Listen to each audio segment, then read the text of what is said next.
কষি কি মাংসের কালাবুনা যদি রান্ধে খাওয়া যায় তো মাছের কালাবুনা কেন খাওয়া যাবে না? ওই জন্য আজকে শৈল মাছের কালাবুনা রান্ধিছি। তা কি দিয়ে কিরাম করে রান্ধিছি সেটাই আপনাদের সাথে শেয়ার করতেছি। চলেন তাহলে দেখতে থাকেন। নমস্কার, সবাই কিরাম আছেন? আশা করি সবাই ভালো আছেন। তা আমি রান্নাঘরে চলে আইছি। এবার এলো কিন্তু কড়াইতে তেলও দিয়ে দিছি।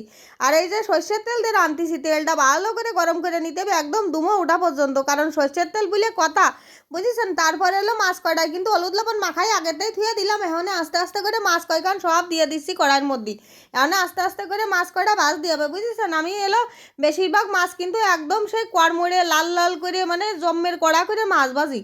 তা আজকে হলো এই কালাবুনার ক্ষেত্রে কি হবে না জানেন, বেশি কড়া করে মাছ ভাজ বানানে, তাই অল্প স্বল্প মাছ ভাজ বানে, মানে এপিট ওপিট করে একটু উল্টোই নিবানে, তারপরে হলো নামায় ধুয়ে দিবানে, বুঝেছেন। তা যাই হোক, এই যে মাছ কটা কিন্তু ভাজা হয়ে গেছে, দেখছেন কিরকম করে ভাজিছি, মানে কোনো রকমে একটু ভাজা হবে, বেশি লাল লাল করে ভাজিনি, ওই আর কি। মানে এই মাছ কটা ভাজার পরে যে খানিক তেল থাকবে না, ওই তেলেই কিন্তু আজকে সব রান্না বান্না হয়ে যাবে না, কারণ আমি একবারেই বেশি করে তেল দিছি যাতে মাছ ভাজাও ভালো হয় আর এদিকে রান্নাটা হয়ে যায়।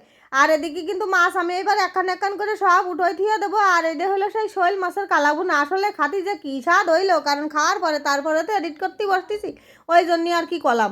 তাই যে মাছ কাটা সব আস্তে আস্তে আমি উঠোই থিয়ে দিচ্ছি। আর এই যে এদিকে এলো গাছিখানি পেঁয়াজ কাটিয়ে থিয়ে দিছি, মানে পেঁয়াজ বাইজে উঠোই থিয়ে দিতে হবে। সে পেঁয়াজ ভাজা আবার লাগবে না, কারণ একটু জলের মধ্যে দিতে হবে না, তারপরে ওই তরকারিটা হইয়া গেলে দিতে হবে না, ওই সেই জন্যই আর কি, বুঝেছেন।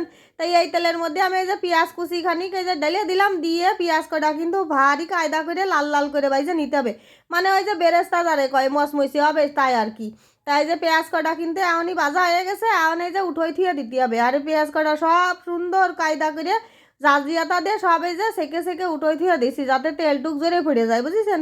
আর এর মধ্যে ওই যে দুই একখান পেঁয়াজ যদি থেকে যায় তাতে সমস্যা নেই, কারণ তরকারি তো রানতেই হবে পেঁয়াজ দিয়েই। আর এদিকে কিন্তু মশলাপাতি আমার বাটা হয়ে গেছে। আর এই সোমবরাই যাবে হলো শুকনো জাল, জিরে আর তেজপাতা, বুঝেছেন। আর এদিকে মশলায় দিছি হলো একটা রসুন, ছোট একটা পেঁয়াজ, আর হলো আদা বাটা আর জিরে বাটা, বুঝেছেন, আর কিছু না। আর ওই জাল বাটা দিছি, শুকনো জাল বাটিয়ে দিছি, বুঝেছেন, ফাইন সুন্দর যাতে রং হয় আর কি। আর খাতেও কিন্তু ভালোই স্বাদ হয়। আর এদিকে শুকনো জাল তেলের পরে দিয়ে দিছি, জাল কটা একটু নাড়িয়ে সাইড়ে নিচ্ছি, কারণ জাল কটা একটুখানি পুড়িয়ে পুড়িয়ে যাবে সেরকম কায়দায়। আর তারপরে এই যে ফেলে দিলাম জিরে আর তেজপাতা, জিরে আর তেজপাতা দেওয়ার পরে খানিকটা সেই মশলা বাটা দিয়ে দিলাম। আর মশলাটা বাটি এলো ব্লেন্ডারে, তো ওই জন্য একটু পাতলা হয়, জল দিয়ে বাটতে হয়। আর এই বাটিটা ধুয়ে একটুখানি জল দিয়ে দিলাম, কারণ ওই বাটির গায়ে মশলা টশলা লাগিয়ে থাকে, তো ওই জন্যে আর কি। এবারের মধ্যে লবণ হলুদ তারপরে 1 চামচ চিনিও দিয়ে দিবানে। আবার অনেকেই কবেন কি বিটি খালি চিনি দিয়ে রান্ধে তরকারি। আর এই যে কষানো মানে এই যে বুনা টুনা রাঁধতে গেলে সামান্য একটুখানি চিনি দিলেই ভারী আস্বাদ হয় তরকারিতে, এই জন্যই আর কি একটুখানি চিনি ঠিনি দিই। তা অল্প একটুখানি চিনি দেওয়ার পরে এই যে মশলাটা ভারী কায়দা করে ভাজা ভাজা হয়ে গেছে, তারপরে কিন্তু মাছ কটা ঢেলে দিছি। এই যে মাছ কটাও এবার মশলার সাথে ভারী কায়দা করে একটুখানি কষাবো 2-3 মিনিট মতন আর কি। তারপরে এই মাছটা এলো কষানো হয়ে গেলি তারপরে ওই জলের জন্য জল দিতে হবে, বুঝেছেন। তাহলে করবো তো কালাবো না, ওই জন্যই অল্প অল্প জল দিতে হবে, মানে মাছ কটা যাতে জলের মধ্যে তলায় যায় সেই টুসখানিক জল দিতে হবে, বুঝেছেন। আবার যেন ঠেয়েও পাই সেই কায়দার আর কি, মানে একদম তলায় যাবে না, আবার হলো একদম সেই মানে ডাঙায় ভাই সেও থাকবে না, সেই কায়দার জল দিছি, বুঝেছেন।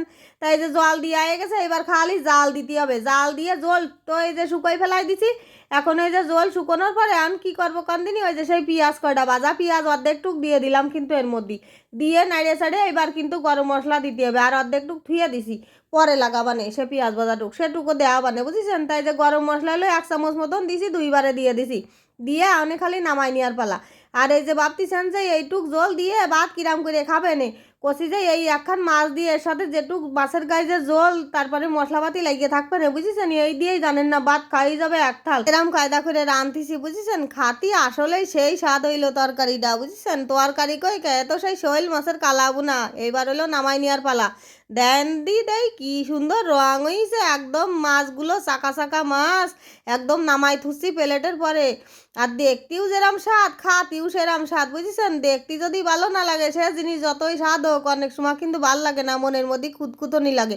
কথা সত্যি কি মিথ্যে একটুখানি কমেন্ট করি অবশ্যই। এদিকে যে রংটা দিয়েছেন এরম পাল্টাই গেল কি করে কন্দিনি, আমার এই যে ছোট মনু ঘুরিয়ে বেড়াচ্ছে আমার সামনে দিয়ে, আমি এদিক ভিডিও করতেছি, ওই লাইট অফ অন করতেছে আর এই গায়দার রং হয়ে যাচ্ছে, কি আর করবো, কিন্তু আসলেই রং কিন্তু এই গায়দার হইলো। বাপু ছেলে পেলে নিয়ে ভিডিও করতে গেলি কত জ্বালারে জ্বালা, তার কি কব। তা যাই হোক দেখছেন ওই হট করে লাইট দিচ্ছে অফ করে, একবার বুঝোই দেয় একবার অন করে দেয়, কি যে জ্বালাই আসি। এদিকে মনুর বাবার জন্য মাছ তুলে থুয়ে দিচ্ছি, কারণ তিনি আবার দুপুরে খাবেন না, সেই জন্যই রাত্রির জন্যই উনারটা আগে সরাই ধুয়ে দিচ্ছি, নাই গেটা ফেটা পড়িয়ে যাবে না, ওই জন্যই আর কি, বুঝেছেন।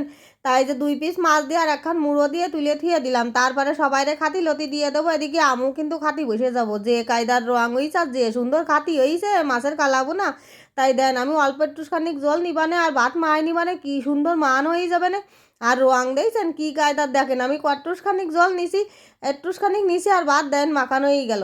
আর এদিকে এই যে মাছ একটুখানি ভেঙে নিছি, কি সুন্দর নরম তুলতুলে মাছ, আর ভাতের সাথে একটুখানি খাতি, কি যে স্বাদ লাগ দিছে। আর সাথে কাঁচা জাল মাঝে মাঝে এক এক কামড় দিচ্ছি, সেই স্বাদ লাগ দিছে মাছের কালাভুনাটা। তা আপনাদের কাছে যদি এই রান্নাটা ভালো লেগে থাকে তা একদিন একটু রাইন্দে খাইয়ে দেখবেন শৈল মাছের কালাভুনা, খাতি কিন্তু আসলেই সেই স্বাদ। তা আমার ভিডিওটা যদি আপনাদের কাছে ভালো লেগে থাকে তাহলে কিন্তু অবশ্যই একখান লাইক কমেন্ট শেয়ার করবেন, সাবস্ক্রাইব করবেন। আর সবাই কিন্তু ভালো থাকবেন, বুঝেছেন। টাটা।